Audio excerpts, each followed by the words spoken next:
में आज हम बात करेंगे भारत की ओर से चीन को दिए गए एक सख्त संदेश की। भारत की ओर से चीन को केंद्र शासित प्रदेश जम्मू कश्मीर और लद्दाख को लेकर जो टिप्पणियां की गई थीं और जिस तरीके से चीन का रुख था, उसे लेकर विदेश मंत्रालय ने साफ कर दिया है कि चीन भारत के आंतरिक मामलों से दूर रहे और उन पर टिप्पणी करने से परहेज करे। और साथ ये भी कहा है कि अगर चीन भारत से ये उम्मीद करता है कि वो उसके अंदरूनी मसलों पर दखल न दे या उस पर अपनी राय सार्वजनिक न करे, तो उसे भी ऐसे ही कदम अपनाने चाहिए। और इसके साथ साथ ये भी अमीर ने साफ किया है कि जो जम्मू कश्मीर और लद्दाख हैं, वो भारत का अभिन्न हिस्सा है और हमेशा रहेंगी, और जो सीमावर्ती इलाकों पर इंफ्रास्ट्रक्चर के काम हो रहे हैं, वो विकास से जुड़े काम हैं, उसे करने के लिए किसी भी दूसरे देश से पूछने या फिर इजाज़त लेने की ज़रूरत नहीं है। इस पूरे मसले को समझेंगे और भारत की ओर से दिए गए इस संदेश, उसके मायने और चीन आखिर चाहता क्या है, और बार बार इस तरीके की टिप्पणियों के बाद रणनीति क्या होनी चाहिए, हमें समझाएंगे हमारे तीन बेहद खास मेहमान। हमारे साथ योगेश गुप्ता साहब हैं, फॉर्मर एम्बेसडर, सर बहुत बहुत स्वागत आपका। हमारे साथ सुशांत सरीन साहब हैं, स्ट्रेटेजिक अफेयर एनालिस्ट हैं, सर आपका स्वागत है। और मेजर जनरल एस.बी. अस्थाना साहब हैं, डिफेंस एक्सपर्ट, सर बहुत बहुत स्वागत आपका।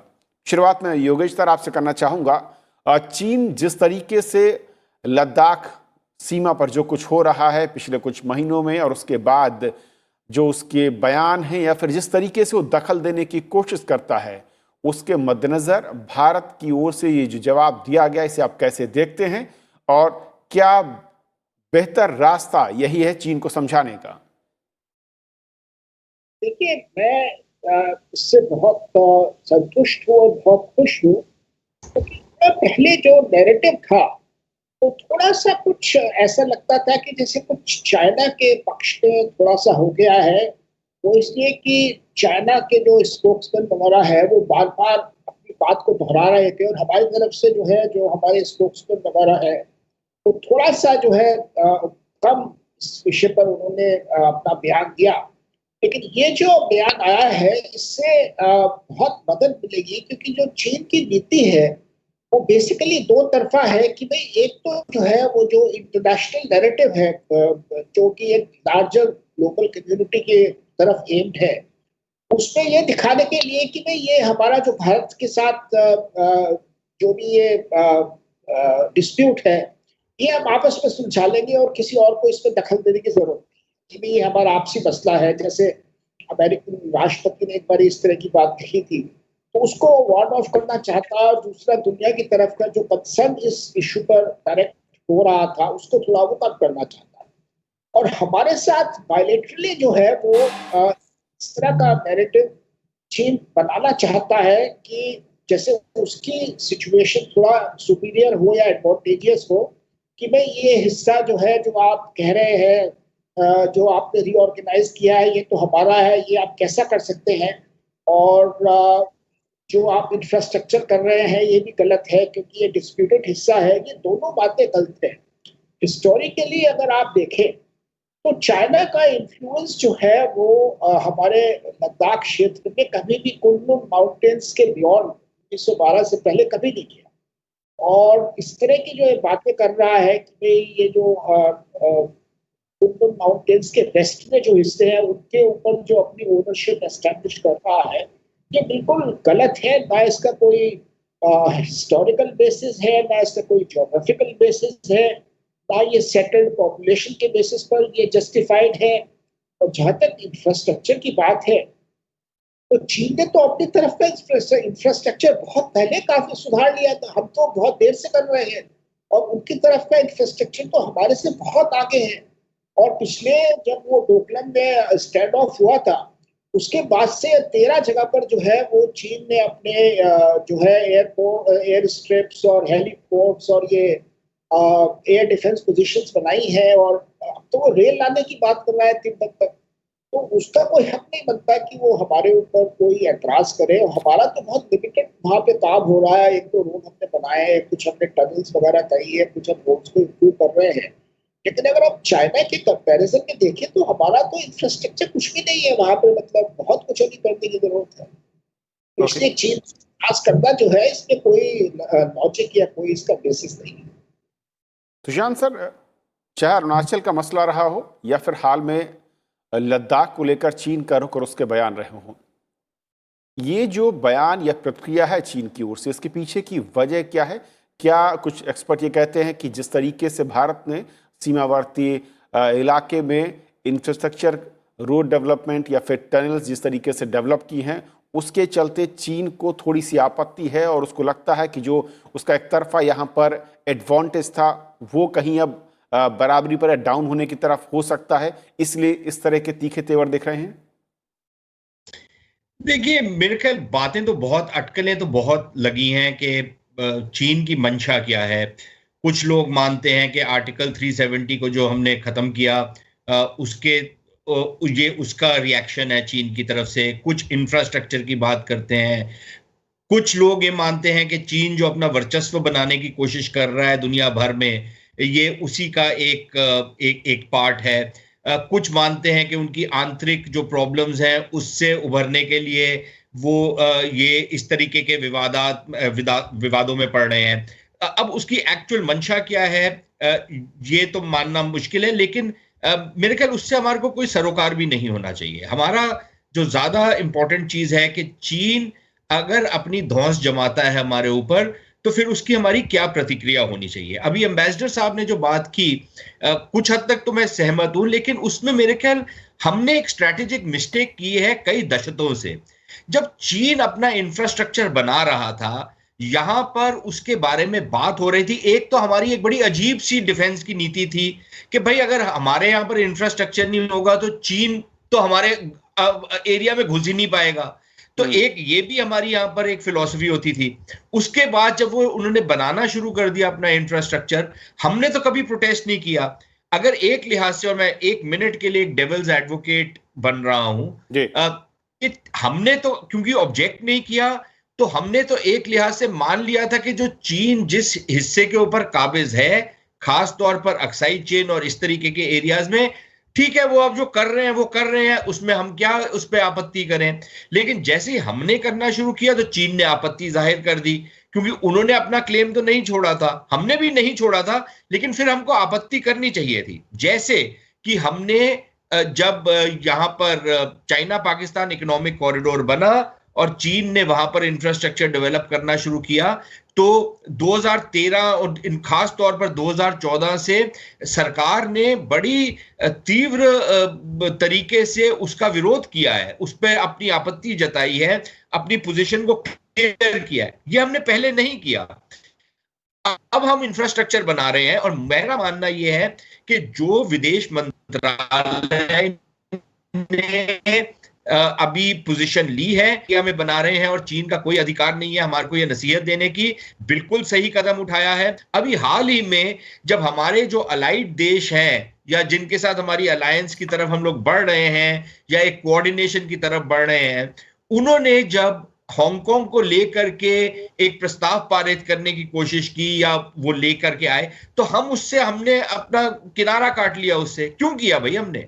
चीन ने तो नहीं किया। जब कश्मीर का मामला आता है चीन तो नहीं करता, चीन तो ओपनली अब डिक्लेयर कर रहा है कि अभी तक तो वो लाइन ऑफ एक्चुअल कंट्रोल के ऊपर विवाद था जो वो अपना बॉर्डर मानते हैं, लेकिन अब तो वो पूरे लद्दाख के ऊपर अपना धौंस जमाने की कोशिश कर रहा है। अब ये किस खाते में आती है? तो हमारे को अब पोजीशंस अपनी चेंज करनी चाहिए और ताकि चीन को प्रॉपर संदेश जाए। मात्र ये बयान देने से क्या वो संदेश जाएगा? मुझे लगता नहीं है, जब तक हम कदम नहीं उठाएंगे। अस्थाना सर, जैसे कि सुशांत जी कह रहे हैं कि ज्यादा एग्रेसिव होना चाहिए था पहले से और वोकल होना चाहिए था। हालांकि भारत की नीति जो मैं देखता हूं, जैसे सुशांत जी कह रहे थे, बिल्कुल सही है कि पहले हम ये कोशिश करते थे कि किसी भी विवाद को न बढ़ाया जाए और ऐसे मसलों से दूर रहा जाए जो कि विवाद को जन्म देते हैं। लेकिन चीन के साथ ये फार्मूला लगता है गलत रहा है और उसके नतीजे हमारे सामने हैं। देखिए, चीन का जहां तक इन विवादों का सवाल है और जो इनके वक्तव्य आते हैं, ये हर बार अपनी पोजीशन चेंज करते हैं, जिसे बोलते हैं ना, गोल पोस्ट चेंज करते जाते हैं। आंतरिक मामलों में हमें उनके दखल नहीं, हम अगर वो हमारे आंतरिक मामलों में दखल देंगे तो हम भी उनके आंतरिक मामलों में दखल देंगे, ऐसा हम पहले कह चुके हैं। उसके बाद वो हमें यूएन सिक्योरिटी काउंसिल में लेके चले गए। इसलिए अभी थोड़ा सा और क्लियरली, चाहे इनके माध्यम से ना हो, चाहे विदेश मंत्रालय के माध्यम से ना हो, लेकिन एज थिंक टैंक मैं साफ बोलना चाहता हूं कि भाई अगर आप तिब्बत को, इसको लद्दाख को और अरुणाचल को हमारा हिस्सा नहीं मानते तो हम तिब्बत को आपका हिस्सा नहीं मानते। तिब्बत इंडिपेंडेंट था। लद्दाख और तिब्बत के बीच में बाउंड्री एग्रीमेंट हुआ था 1864 में, तो वो तो अलग एंटाइटी है, इसमें कोई शक की बात ही नहीं है। तिब्बत को जो है, हम मेरे विचार से हमारे बाउंड्री तिब्बत के साथ लगती है और इसके ऊपर चीन अपनी पोजीशन कई बार बदली कर चुका है। अगर आप सही माने में माने, ब्रिटिश इंडिया के साथ में 1914 में शिमला एग्रीमेंट हुआ। शिमला एग्रीमेंट की जो बाउंड्री है उस बाउंड्री को हम मानते हैं। चीन बोलता है जी मैं उसको नहीं मानता, लेकिन जब उसको शूट करता है वही मैकमोहन लाइन को बोलता है जी म्यांमार के साथ में मैं उसको मान लेता हूं, वहां पे उसके साथ बॉर्डर रिजॉल्व कर देता है। जब उसको शूट नहीं करता तो बोलता है नहीं जी मैं तो ब्रिटिश इंडिया वाली ट्रीटी मानूंगा नहीं। उसके बाद में दोबारा से मानना शुरू कर देता है। जब डोकलम की बात आती है बोलता है 1890 की ट्रीटी में चला जाता है वो, कि नहीं वो वैलिड है, जबकि वो कई बार सुपरसीड हो चुकी है। तो ये गेम वो खेल रहा है। अब इसके पीछे मैं आपको 3-4 शब्दों में बताना चाहूंगा कि इनकी मंशा क्या है। मंशा बड़ी सिंपल है। चीन चाहता है कि चाइना सेंट्रिक एशिया होना चाहिए। अगर सबसे स्ट्रॉन्गेस्ट कंटेंडर इंडिया को दबा दिया जाए तो पूरा बाकी सबके सब अपने आप दब जाएंगे। दूसरी बात, जहां तक ईस्टर्न लद्दाख का सवाल है, उसका एम बड़ा क्लियर है कि नेशनल हाईवे 219 और कराकोरम पास को डेप्थ मिल जानी चाहिए। उसके आगे इतना इलाका आ जाना चाहिए कि उसको खतरा ना रहे हमारे इंफ्रास्ट्रक्चर डेवलपमेंट होने से। वो अपना इंफ्रास्ट्रक्चर पहले डेवलप कर चुका है, अब इलीगली कर चुका है और अब हमें नहीं करने देना चाहता। ये उसका एक और एम है। और जहां तक ऑपरेशनल एम का सवाल है, उसका एम ये है कि ज्यादा से ज्यादा टेरिटरी थोड़ा सा ग्रैब कर ले और पीछे जाने की जरूरत ना पड़े। और टेक्टिकली वो ये चाह रहे हैं कि अभी जो ये इनकी मीटिंग होने वाली है, प्लेनरम सेशन होने वाला है, उससे पहले अगर 1-2 हाइट और मिल जाए और कुछ एडवांटेज मिल जाए तो ज्यादा ठीक रहे और किसी तरीके से जो जहां घुस गए हैं वो संभाल लें, क्योंकि सर्दी आने वाली है। ये इनके एम है। भारत की नीति क्या होनी चाहिए? बहुत सिंपल है। हमें इनको हर फोरम पर कॉल आउट करना चाहिए, क्योंकि अभी हमें और स्ट्रॉन्गर स्टैंड देना पड़ेगा। कुछ मामलों में ये भी कहा जाता है कि एक स्ट्रेटेजिक एम्बिग्युइटी होती है कि थोड़ा आप हर चीज क्लियर कट मत बोलिए, लेकिन वो स्ट्रेटेजी काम करी हमारी या नहीं करी ये हमें सोचना पड़ेगा। अभी हालांकि विदेश मंत्री ये बोलते हैं कि नहीं ये अभी कॉन्फिडेंशियल है या स्ट्रेटेजिक एम्बिग्युइटी की लाइन पर वो चल रहे हैं, लेकिन उसको हमें सोचना पड़ेगा। दूसरी बात ये है, जो मैं आखिरी बात बताना चाहूंगा, कि जहां तक इस हमारे एम का सवाल है, एम हमारा होना चाहिए, स्ट्रेटेजिकली एम ये होना चाहिए कि इनको इतना स्ट्रेच कर दिया जाए, सर्दियों में इनको इतना खींच दिया जाए और अपने स्ट्रेटेजिक पार्टनर्स के साथ मिलकर ये कार्रवाई की जाए, जो हम कर रहे हैं। अभी वाइस चीफ हमारे जा रहे हैं इंडो पैसिफिक कमांड में, ताकि इनको हर तरीके से ऐसे स्ट्रेच कर दिया जाए कि इनको तकलीफ हो, वहां पे बैठने में भी तकलीफ हो जाए, और उसके बाद में जो हमें करना है वो हम करेंगे अपने टाइम पर। योगेश सर, क्योंकि दोनों चीज़ें एक साथ हम देखते हैं कि जब सामरिक तौर पर मसला जुड़ा हुआ हो और उसके अलावा जिस तरीके से कहूँ मैं डिप्लोमेटिक जो रूट्स होते हैं, दोनों पर फिलहाल जो संकेत हैं, जिस तरीके से नज़रिया रहा है और जो इस वक्त वे आउट का रास्ता दिख रहा है, उसकी तरफ हम बढ़ रहे हैं, या फिर जैसे कि हमारे पैनलिस्ट कह रहे हैं कि थोड़ा सा ज़्यादा एग्रेशन की ज़रूरत है, ज़्यादा एग्रेसिव होने की ज़रूरत है, क्योंकि सॉफ्ट लाइन के साथ चाइना हमेशा गोल पोस्ट चेंज करता रहा है और वो अपने लिहाज से उन फैसलों को या उन तमाम समझौतों को देखता है जहां तक उसका फायदा लिमिटेड नजर आता है। देखिए, मुझे जो लग रहा है वो ये है कि सरकार जो है इसको प्रोग्रेसिवली धीरे धीरे प्रेशर बढ़ा रही है। जैसे पहले जो है आपने कुछ इकोनॉमिक फील्ड में कदम लिए, उनकी कुछ एप्स वगैरह को बैन किया। जो कंपनियां हुआ अभी जो टेलीफोन वाली कंपनी है उसको कहा कि भाई ये जो है कॉन्टैक्ट इनको नहीं मिलेंगे, और मतलब जो चीन के इकोनॉमिक इंटरेस्ट वगैरह है उनके ऊपर हमने थोड़ा एक्शन लिया। उसके अलावा फिर अभी जो है हमने देखिए वो हमारी स्पेशल फोर्सेस थी जो जिसमें कि टिबेटन्स वगैरह है उसको यूज किया। और उसके जो एक ऑफिसर की जब डेथ हुई तो वो हमारे जो बीजेपी के एक नेता है, आरएसएस के नेता है, वो उनके उसमें फ्यूनरल में गए। और इसी तरह से जब तहवाद का जो है अभी जब वो क्या इंडिपेंडेंस डे की सेलिब्रेशन वगैरह हुई थी, तो उसमें जो है कुछ हम लोगों की तरफ से मैसेजेस वगैरह गए, कुछ पार्टी की तरफ से, बीजेपी की तरफ से, तो धीरे धीरे बढ़ा रहे हैं। मैं सहमत हूँ कि शायद प्रेशर थोड़ा और बढ़ा सकते हैं, लेकिन इसके साथ साथ थोड़ा हमें जो इंटरनेशनल सिचुएशन है उस पर भी नजर रखनी पड़ेगी, क्योंकि अमेरिका में जो है एक नया राष्ट्रपति का चुनाव होने वाला है, जापान में एक नया प्राइम मिनिस्टर आया है, तो थोड़ा सा सारी सूरत हाल पर नजर रखनी पड़ेगी। लेकिन हाँ, थोड़ा प्रेशर अब बढ़ा सकते हैं और मेरे ख्याल में थोड़ा बढ़ाया जा रहा है। और मेरे ख्याल में इस तरफ सरकार और सोच रही है और शायद थोड़े बहुत कदम इस बारे में और शायद लिए जाए। तो कुल मिला के मुझे लगता है कि अच्छा संकेत, अच्छा सिग्नल जा रहा है। लेकिन जहां तक इस मसले का समाधान का वो है, तो इसमें तो भाई टाइम लगेगा, क्योंकि जो दोनों साइड की पोजीशंस है उसमें काफी फर्क है, पॉलिटिकली भी और बॉर्डर्स पे भी। दोनों साइड पे जो है वो काफी फर्क है हमारी और चीन की पोजीशन में, और इसमें कोई बहुत जल्दी इसको में रिकंसाइल होने की कोई सूरत नजर नहीं आ रही है। तो इसलिए इसका समाधान कोई बहुत नियर फ्यूचर में तो नहीं संभव लग रहा है। तो अभी तो ये ऐसे ही चलेगा, हमें प्रयास जारी रखने चाहिए और जो हमारी डोमेस्टिक और बायलैटरल और इंटरनेशनल सूरत हाल है उस पर नजर रखनी चाहिए। अब एक ये बड़ा इम्पोर्टेंट मसला है कि देखने का कि जो नया अमेरिका का राष्ट्रपति आता है इलेक्शन के बाद में, उसका कैसा होगा, क्योंकि अब जो पिछले कुछ दिनों में सुनने में आ रहा है कि शायद जो उनके डेमोक्रेटिक पार्टी के कैंडिडेट है बाइडेन साहब, उनकी लीड थोड़ी बढ़ रही है, तो उनका रुख जो है कैसा होगा चीन की तरफ। हालांकि कुछ लोग कह रहे हैं कि ज्यादा फर्क नहीं होगा उनके रुख में और प्रेसिडेंट ट्रंप साहब के रुख में, लेकिन फिर भी जो है वो अभी नहीं कह सकते किसी सर्टेनिटी के साथ कि उनका रुख जो लेकिन है। योगेश सर, एक तरफ जब चीन के ऑफिशियल जो बयान आते हैं उसमें साफ कहा जाता है अरुणाचल का नाम लेकर, लद्दाख को लेकर, इसके अलावा मैं देख रहा था कि जो इंफ्रास्ट्रक्चर डेवलपमेंट के प्रोजेक्ट चल रहे हैं उसको लेकर, ऐसे में क्या भारत को चाहिए कि ज़्यादा मुखर होकर, जैसे कि कहा पैनलिस्ट ने कि तिब्बत के मसले को हम वहाँ पर फोकस करें इंटरनेशनल फोरम पे, या फिर ताइवान को लेकर जो, और इसके अलावा चीन के अंदर जो संतुष्ट आवाज़ें हैं उनको हम ज़्यादा प्रमुखता से उनके पीछे खड़े हों? ये बेहतर रास्ता नहीं हो सकता या फिर इससे नुकसान है?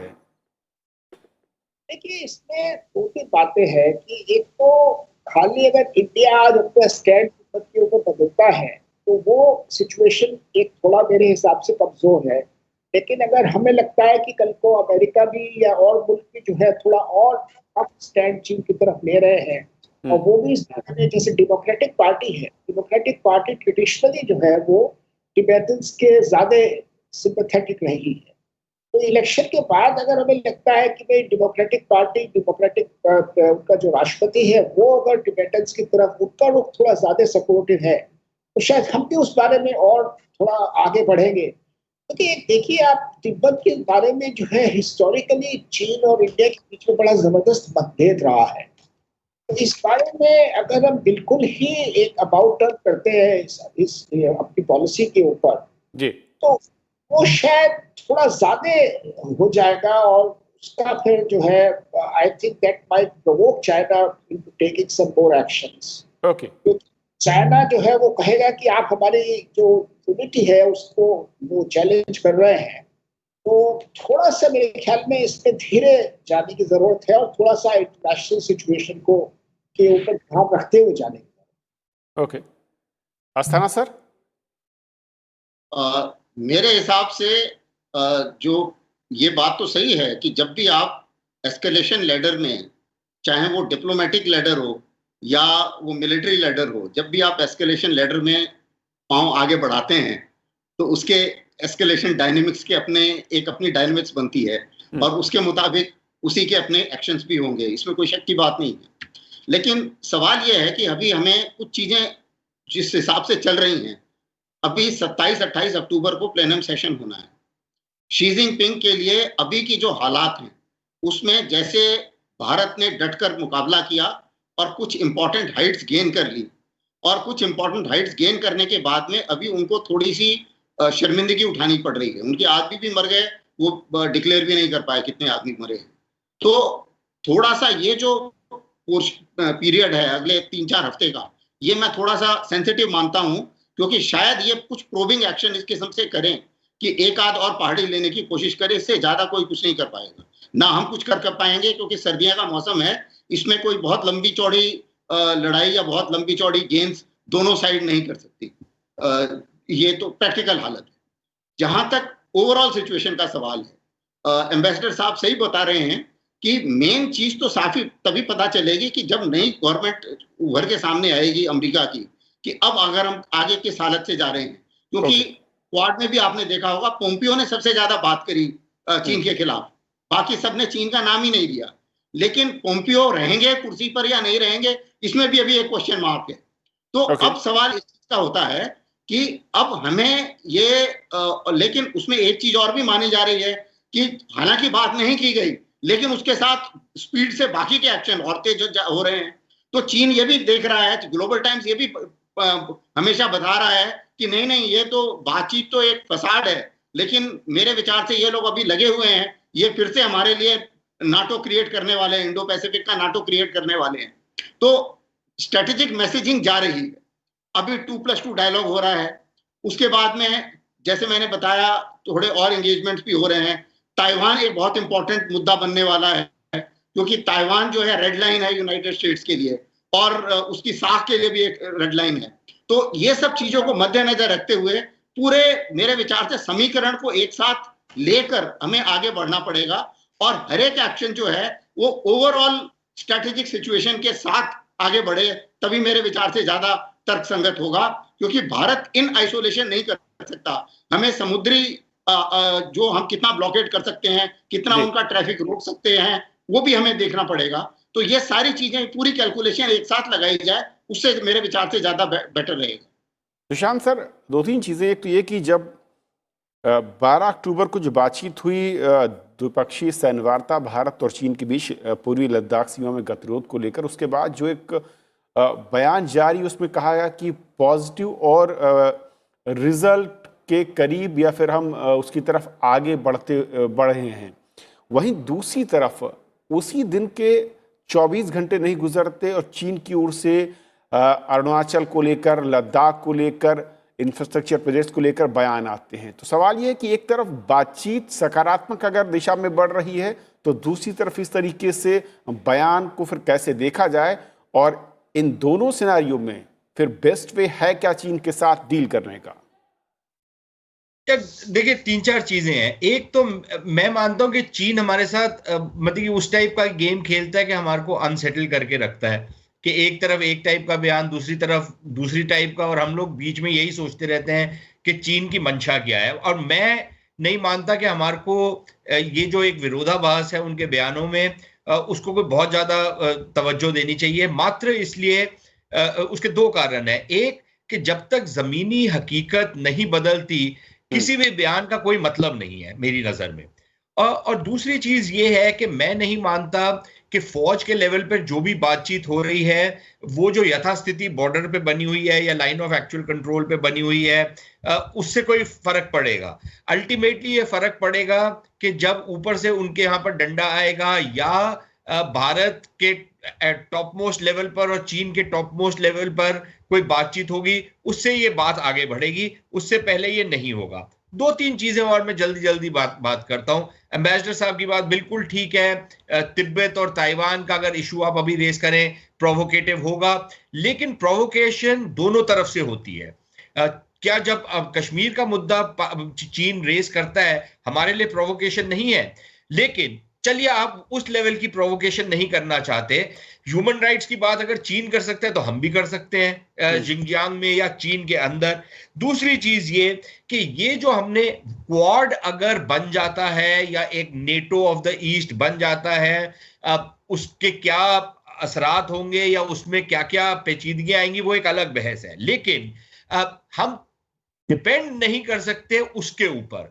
हमने अगर चीन से अब दो हाथ करने हैं तो हमने अपने बलबूते पे करने हैं। अगर क्वाड या इस टाइप की कोई चीज बन जाती है वो हमारे लिए एक बोनस है, एक जिसे आप कहेंगे एक पावर मल्टीप्लायर है, एक फोर्स मल्टीप्लायर है। लेकिन अल्टीमेटली हमको चीन के सामने अपने बलबूते पे खड़ा होना पड़ेगा, जैसे हम आगे भी करते आए हैं। हमको किसी और के ऊपर डिपेंड नहीं कर सकते, और अगर हम करेंगे तो फिर हमारे को इस झगड़े में नहीं पड़ना चाहिए। अगर हम ये मानते हैं कि